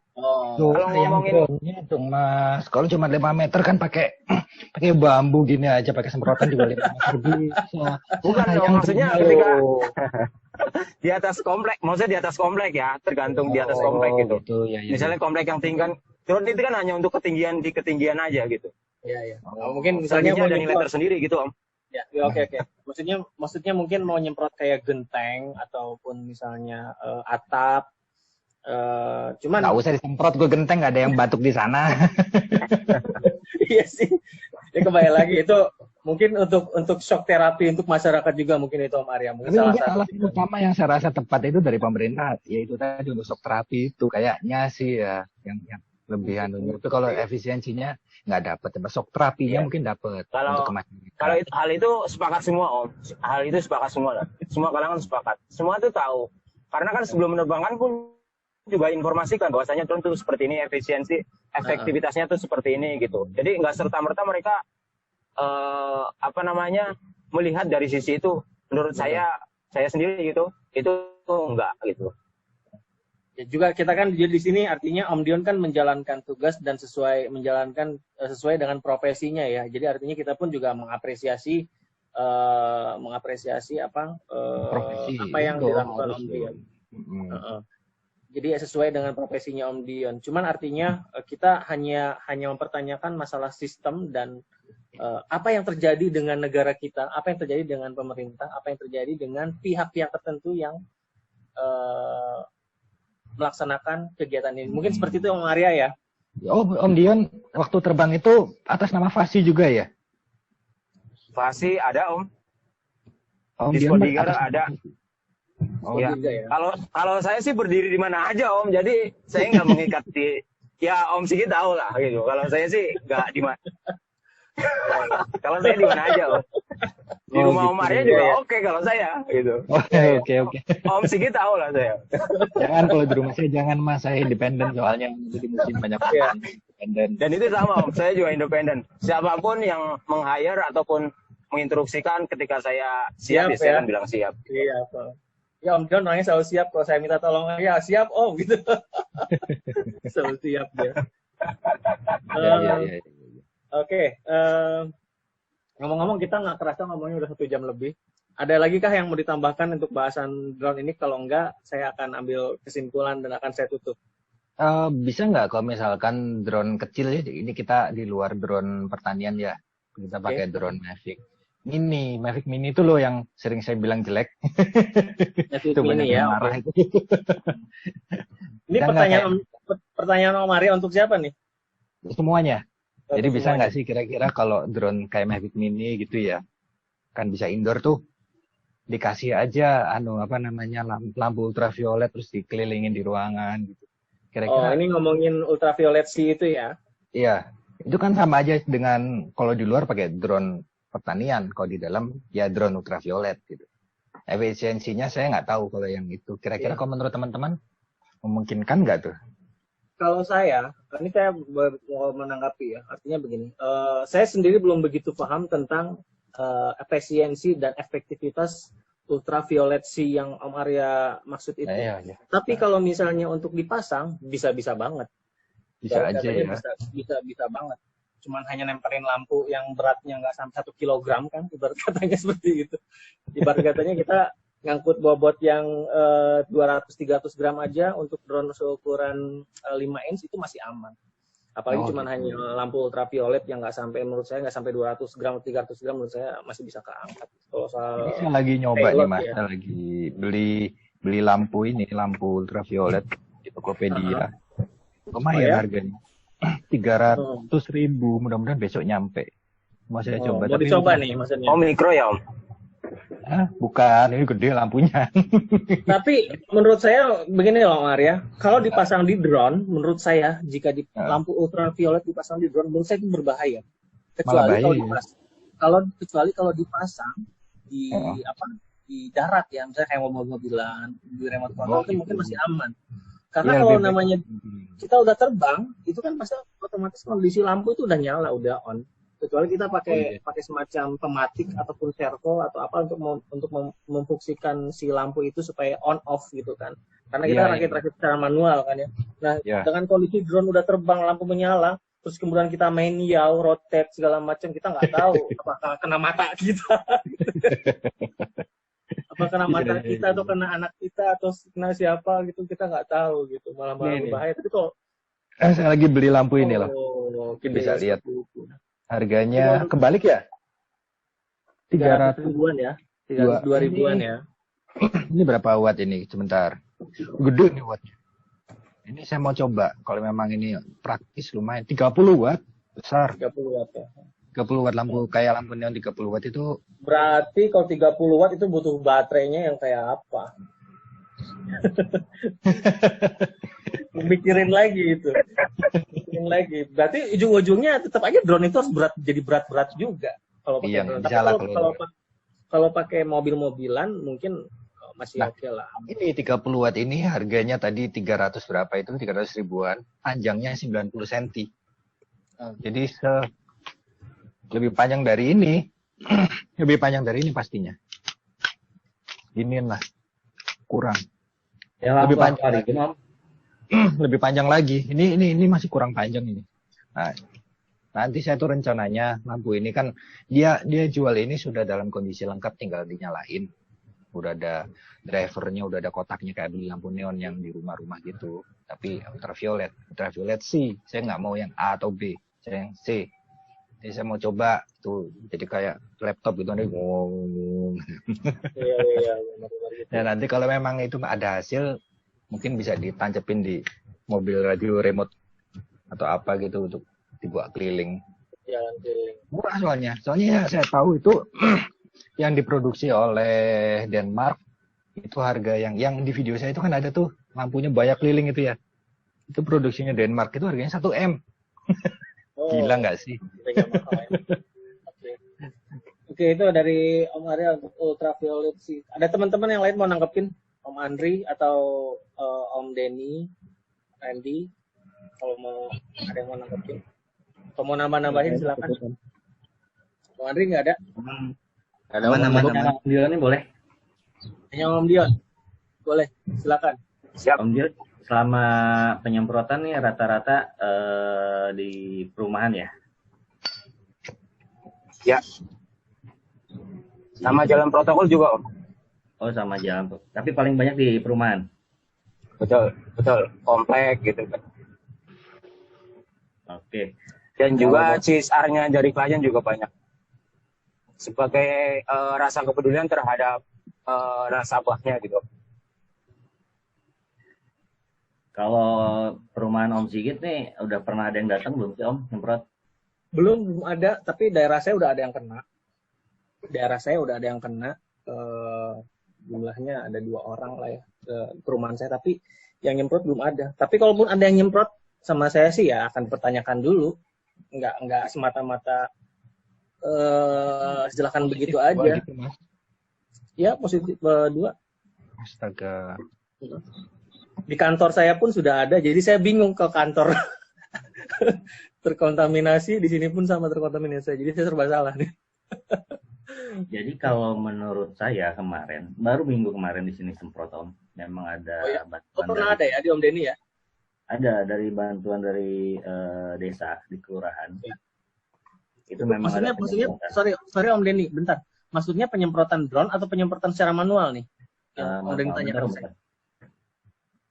Yang mana?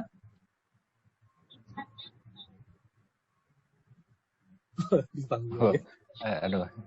Udah ditungguin itu loh, udah wangi Om, udah wangi. Oh, anaknya. Kirain ditungguin mamanya udah wangi. Aduh. Jadi panggil Om Sigit curigaan nih Om Sigit. Oh, Om Andri udah ada yang positif juga ya, Om? Om Andri udah ada yang positif juga sih, Om Mas, Om? Ada satu. Satu orang. Dirawat di mana? Di rumah sakit? Atau mandiri? Di keterangannya sih RS aja. Oh. Dari Justru yang situ. ngomong-ngomongin yang sakit di daerah kita itu sebetulnya yang jadi was-was itu kalau misalnya dia rawat mandiri di rumah sebetulnya. Kalau di rumah sakit sih mungkin kita agak tenang ya, artinya suspeknya itu dibawa keluar dari wilayah kita kan. Maksudnya dibawa ke rumah sakit untuk ditanganin.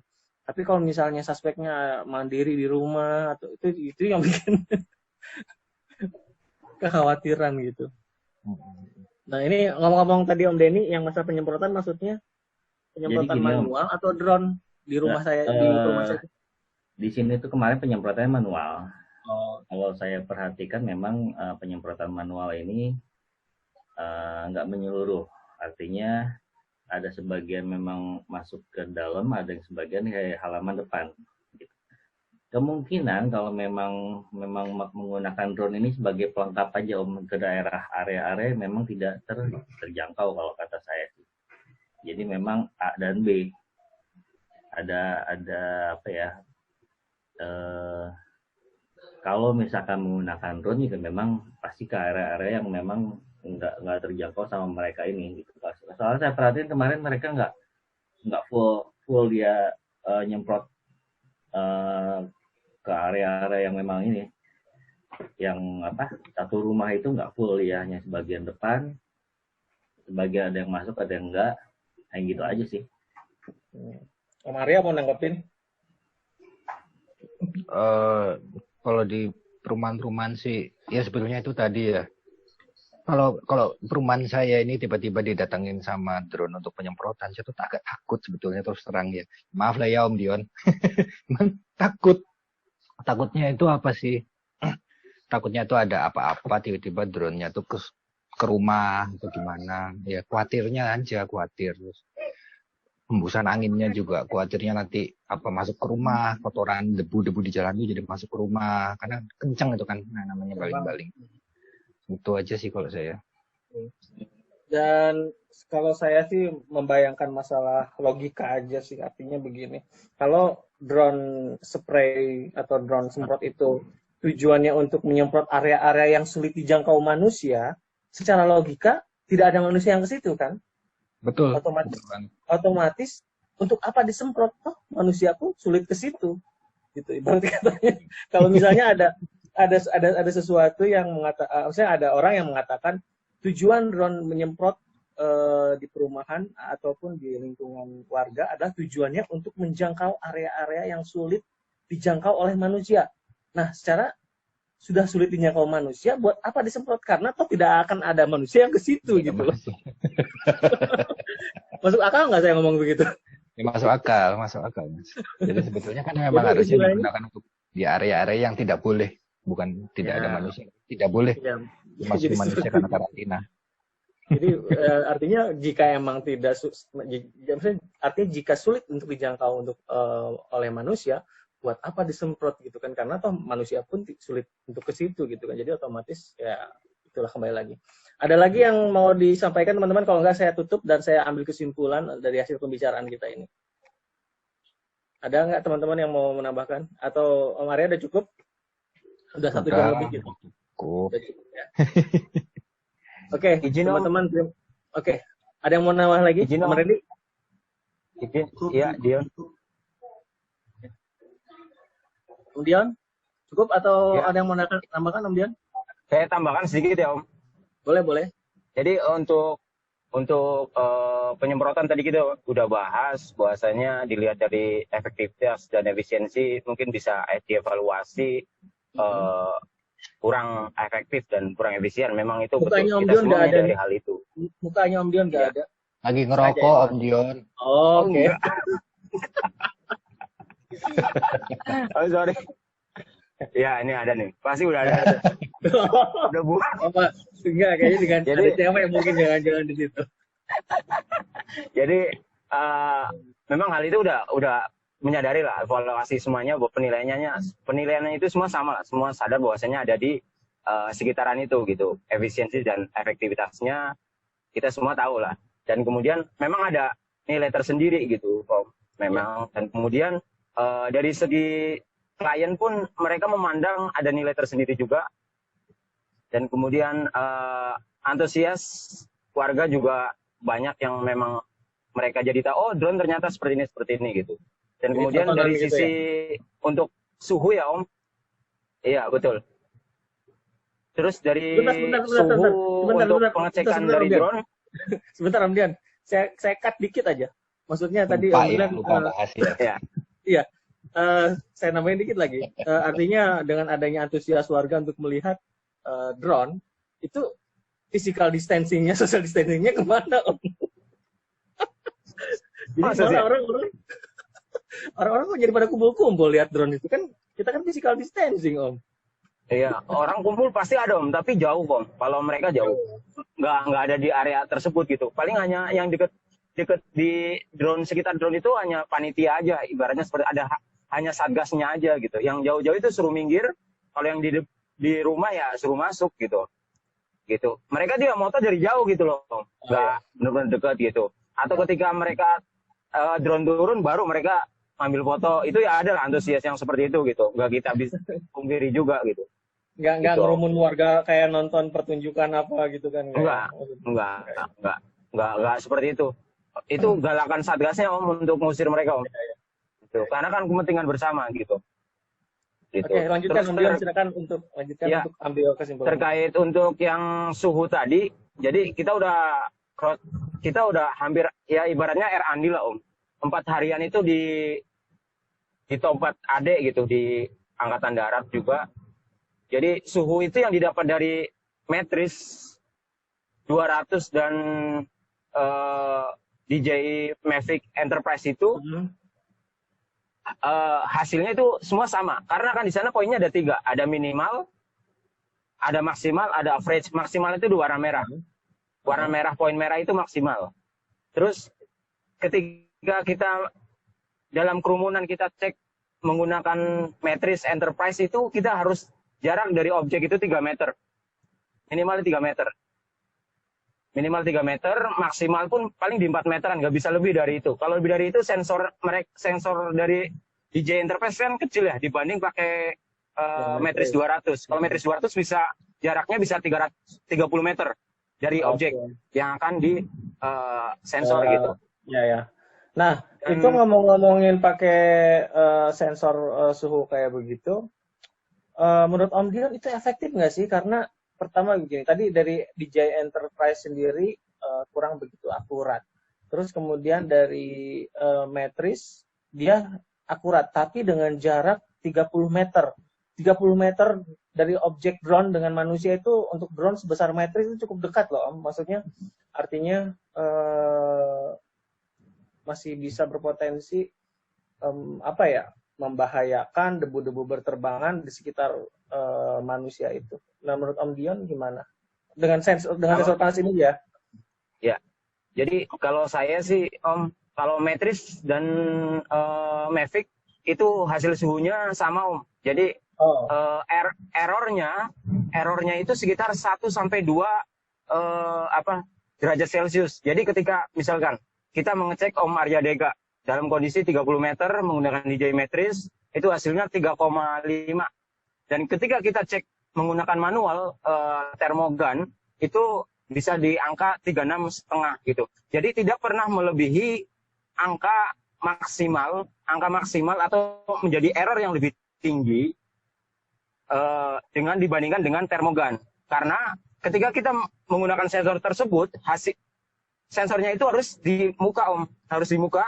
Jadi tidak bisa melebihi dari objek muka. Karena faktor panas yang di luar dari manusia itu, objek muka itu akan menjadi nilai rata-rata dari FLIR tadi gitu Om. Tapi hasilnya itu selalu di bawah dari angka normalnya. Karena kan manusia rentan itu di sekitar 35, 36. Itu rentannya di situ. Dan bisa juga 36,5 seperti itu rentannya hanya di sana. Ketika di bawah dari 35 pun mereka mungkin ya udah menggigil dan lain-lain gitu. Ya, maksudnya itu dan menggunakan Matrice. Ya, maksudnya nge-source dan nge-tag objeknya pun itu harus ke muka ya, Om, nggak bisa ke badan ya? Ya, ke muka atau badan bisa, Om. Ke muka atau badan. Itu bisa. Tapi kelemahannya adalah DJ ini tidak bisa mengukur secara prorata. Maksudnya dalam artian ada 5 orang, terus bisa mensensor secara detail 5 orang, satu titik itu nggak bisa. Harus satu titik aja terus dipindahkan ke titik lain. Itu kelemahannya di sana. Tapi secara efisiensi, menurut saya efisien, Om, kalau menggunakan Matrix atau Mavic. Kalau Mavic sih tergantung karena jarak ya, lebih karena jarak. Tapi kalau Matrix, saya rekomen pakai Matrix, itu sangat efisien untuk membantu ketika ada di kerumunan ya. Ketika di kerumunan, misalnya di jalan, orang jalan, kita kan nggak semena-mena sini. Kenapa? Maksimal berapa objek manusia yang bisa di-source? 1, Om. 1. Dan kemudian pindah. Kalau kayak di bandara kan bisa mendetek 5 orang yang berjalan, itu bisa ya. Satu titik. Kalau di bandara itu bisa. Tapi kalau Matrix, itu tidak bisa. Hanya satu fokus objek aja. Baru dipindahkan ke objek lainnya gitu. Kalau di Mavic kan bisa banyak ya. Cuman keakuratannya mungkin perlu jarak yang lebih dekat gitu ya. Betul, Om. Betul. Karena biar kita menghasilkan hasil data yang maksimal, harus fokus. Dan kemudian kita kan nggak serta-merta langsung nunggu mereka lock, Om. Nunggu datanya itu di lock. Udah merah lock, dia udah bunyi tit gitu. Tuh, udah dapat data. Karena kan kita di situ diatur. Maksimal tuh misalnya di 38. Gitu. Misalnya di 38, 36, itu bisa diatur di aplikasinya gitu. Jadi bisa lock objek ketika kita butuh sensor yang dianggap berapa gitu. Boleh nanya nggak? Kita belajarin dulu kamera thermalnya gimana cara kerjanya, jadi kita bisa tahu dia efisien apa enggak. Kamera thermal itu menerima infrarednya manusia. Jadi kalau benda panas nih, ini bukan saya yang ngerokok loh ya, itu orang itu yang ngerokok. Jadi kalau panas gini nih, ini sebenarnya dia ngeluarin radiasi inframerah gitu. Nah, inframerah ini, radiasi ini bisa dideteksi oleh kamera thermal, karena kamera thermal itu dia difungsikan untuk mendeteksi infrared.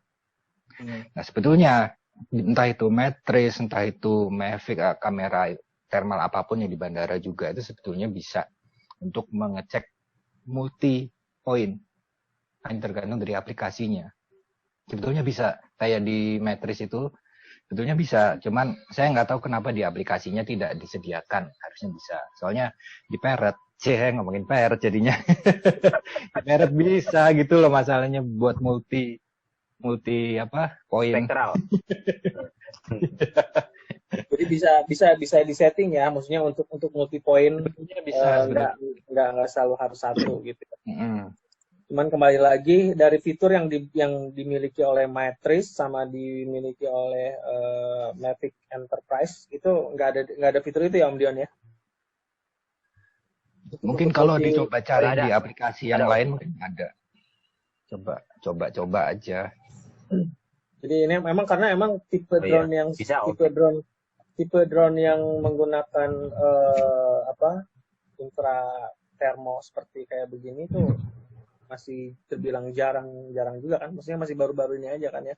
Iya. Kita baru mulai ngulik-nguliknya. Kalau zamannya kita awal-awal main drone yang udah bisa kamera resolusi tinggi aja udah wow banget. Nah, sekarang udah ada drone spray, terus kemudian ada drone infrared dengan mengukur suhu panas badan, itu udah lebih canggih lagi. Nah, cuman masalahnya itu karena kamera thermal itu adalah mendeteksi pancaran infrarednya dari objek. Itu bisa tidak akurat kalau terhalang sesuatu, terhalang asap, terhalang kabut, terhalang yang pokoknya bisa mengacaukan radiasi. Itu aja yang mungkin membuat dia tidak akurat. Orang pakai bedak tebel gitu dicetik ini yang beda nanti suhunya. Iya. Bisa pakai es dulu dicek juga beda. Dulu sini itu tuh beda pasti. Makanya kalau ke mall kalau mau dicek itu bilang tunggu dulu Pak, saya jemuran dulu gitu. Benar. Itu sangat mempengaruhi Om, ketika orang di tengah lapangan sama orang berteduh itu juga hasilnya beda. Nah, kalau saya mau nambahin begini kan coronavirus itu kan kita sudah sama-sama tahu ya, artinya penularannya itu lewat droplet, terus kemudian dari benda-benda yang digunakan oleh si suspek, terus kemudian bisa ditularkan ke orang lain. Terlepas dari orang itu mempunyai suhu badan yang panas atau enggak gitu kan. Karena selama ini yang perkembangan di Indonesia, yang maksudnya bukan di Indonesia, perkembangan di dunia, banyak kasus-kasus orang yang mempunyai keadaan positif COVID-19 ini, dia tidak memiliki gejala. Jadi dia tidak, badannya nggak panas, tidak demam, tapi begitu dites, dia positif. Nah, sekarang kalau kita ngomongin drone menggunakan sensor panas tubuh, lawong istilahnya, dengan yang biasa aja nggak terlalu efektif karena kondisinya orang yang suspek itu belum tentu bisa belum tentu bisa bergejala. Jadi sekarang kalau kita ngomongin masalah, ini saya nambahin sedikit ya, maksudnya sesuai dengan pemikiran aja. Jadi nggak efektif tuh istilahnya, mau itu kita dites suhu panas badan, ataupun baik itu dengan drone ataupun dengan manual. Jadi menurut saya nggak efektif. Itu sih. Gimana, ada itu, cuman ya kembali ke masalahnya kan kebutuhan rumah tangga gitu ya istilahnya. Rumah ya, tangga kalau misalnya kita ngomongin, kalau kita misalnya ngomongin untuk tes suhu badan untuk kebutuhan lain yang sifatnya apakah anak kita demam, apakah diri kita sakit, di luar itu orang itu suspek, di luar orang itu suspek COVID atau enggak, ya mungkin masih bermanfaat ya. Tapi kalau misalnya dikhususkan untuk mendeteksi adakah orang ini mengidap COVID atau enggak, menurut saya enggak efektif lah istilahnya orang pakai termo kayak begitu. Justru yang efektif itu menurut saya pelindungan fisik lah. Ya, dari teman saya yang di dokter di Rumah Sakit Saiful Anwar itu yang ada tiga positif di Malang itu juga bilang sebenarnya kurang mas, kalau hanya suhu aja tuh nggak bisa. Itu kata dokter lo ya, bukan kata saya. Nggak bisa itu suhu. Jadi kita di luar membicarakan fungsi drone untuk mengukur suhu panas badan manusia, baik itu dengan drone ataupun dengan alat secara manual. Menurut saya pribadi sebagai masyarakat, bukan pengguna drone ya, artinya sebagai masyarakat ya nggak efektif. Seperti itu. Tapi kembali lagi semua sih sesuai kebutuhan dan penilaian dari kebutuhan rumah tangga itu tadi loh mas. Iya, betul Om. Tapi kan di sini adalah yang kita lihat adalah upaya pencegahannya Om. Yang kita ambil adalah upaya pencegahan, bukan dari benar-benar penghasilan data yang kuat atau enggak, tapi efektivitas atau efisiensinya enggak, tapi upaya pencegahannya yang ketika kita melihat kondisi yang seperti ini, kita masih bisa berbuat sesuatu untuk yang bermanfaat untuk orang lain, kenapa enggak? Itu aja sih Om. Iya, betul. Tapi kalau ngomongin masalah drone, kalau misalnya untuk pencegahan, saya lebih condong atau lebih setuju ketika drone itu digunakan untuk woro-woro, ataupun artinya untuk memberikan instruksi kepada orang-orang di sekitar, di kerumunan. Contoh ada beberapa negara yang menggunakan yang pakai toa itu ya drone-nya ya. Pakai toa. Kita dulu pasukan drone Bogor Indonesia sempat mau bikin seperti itu loh Mas Arya, bikin drone rakitan seperti itu, tapi tujuannya untuk rescue waktu itu. Untuk rescue. Jadi artinya waktu itu konsep kita itu pengen bikin drone yang ada speakernya, terus kemudian bisa drop handy talkie kepada orang yang tersesat di hutan. Nah, di drone itu ada speakernya. Kita sempat bikin konsep seperti itu, cuma tidak terwujud karena mentok di biaya lah. Jadi artinya lebih efektif seperti itu karena itu bisa mengundang perhatian orang. Wow, siapa yang ngomong gitu kan? Iya. Supaya jangan berkumpul di situ dengan jarak ketinggian yang kira-kira masih bisa aman. Mungkin kalau ada juga kritik itu, ada kritik dari orang luar itu yang ngomen di videonya videonya pilot drone Fasi itu loh yang masuk di YouTube-nya luar negeri, itu juga ada yang kritik. Kalau upaya pencegahan, kenapa kok uangnya nggak dipakai buat beli itu aja alat-alat daripada buat beli drone semahal itu. Nah, tapi ya masalahnya itu kembali lagi ke kebutuhan rumah tangga itu loh. Kebutuhan rumah tangga ya. Yang punya drone kan vendor Om. Iya, itu dia. Yang punya drone vendor. Iya dong. Iya, iya. Kalau Om Dion hanya menjalankan tugas ya. Iya, kalau Iya. saya sih instruksi, kebetulan saya siap, saya hadir gitu. Iya, tapi betul. Cuman nih kalau mau dipikir-pikir gitu komen-komen orang-orang yang negatif itu kalau dipikir lagi, ya juga sih gitu kadang-kadang ya. Cuman kadang mereka juga nggak ngerti yang dikasih komen ini, yang punya video ini sebenarnya posisinya kayak apa gitu juga. Iya. Ya sudah serba salah jadinya. Iya, ya kan macam-macam orang, macam-macam penilaian dengan berbagai alasan. Kita sih artinya diskusi juga kan artinya berdasarkan pemahaman yang kita pahami kan. Berdiskusi Iya. berdasarkan pengalaman dan pengetahuan yang kita miliki. Jadi bukan asal ngomong nyebak-nyebak tapi kita nggak tahu dasarnya gitu kan. Seperti itu. Ada lagi yang diomongin teman-teman? Kalau nggak ada, saya tutup dengan kesimpulan-kesimpulannya. Nggak ada ya? Om Andri, Randy, sama Om Oke, Denny. cukup Om. Oke, cukup ya. Om Dion, ada lagi? Om Arya? Sudah. Wah, ekor baru nih yang like ini. Cukup. Apa nih? Wih, Udah mantap. Udah 5.000-an ini. Cepet banget ya. Baru berapa hari dong? Iya, atau yang lain enggak loh. Yang lain paling cuma 1.000. Ini baru beberapa hari udah banyak yang like ya. Iya, ya artinya banyak yang punya perhatian lah ke situ ya mungkin orang-orang masyarakat. Daripada diem aja tuh tidak melakukan respon apapun, itu justru tidak membuat pikiran kita menjadi berkembang. Saya tutup aja ya. Oke ya, terima kasih teman-teman. Jadi kesimpulannya, efektif atau tidaknya penggunaan drone untuk kebutuhan membasmi COVID-19 di Indonesia, baik dengan desinfektan, penyemprotan desinfektan, ataupun dengan penggunaan pengukuran suhu tubuh manusia. Kembali lagi dari teman-teman semua menilainya seperti apa dari percakapan kita ini. Kita sudah membuka wawasan, begini loh positifnya, oh begini loh bahayanya, terus kemudian regulasinya yang ada di Indonesia seperti ini loh, terus kemudian oh ternyata di lapangan prosedurnya seperti ini loh, dan tapi kira-kira apakah dari segi budgeting, apakah dari segi kebutuhan biaya yang dikeluarkan, mahal atau murahnya, itu teman-teman sudah bisa mengetahui sendiri dan penilaian ada di teman-teman. Saya tidak akan memberikan ini yang efektif, ini yang paling bagus, ini yang paling jelek, tidak. Semuanya dari kesimpulan ini teman-teman semua yang bisa menyimpulkan. Dan semoga apa yang kita diskusikan ini memberikan manfaat dan membuka wawasan bagi siapapun, baik itu dilihat oleh pihak instansi tertentu, pihak-pihak tertentu, dan bisa memberikan solusi dan ke arah yang lebih efektif, ke arah yang lebih efektif, efisien, dan solutif untuk kebutuhan di Indonesia. Begitu ya, kira-kira ya.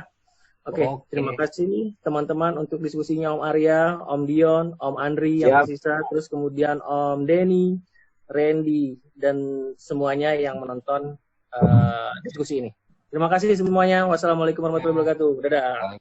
Waalaikumsalam.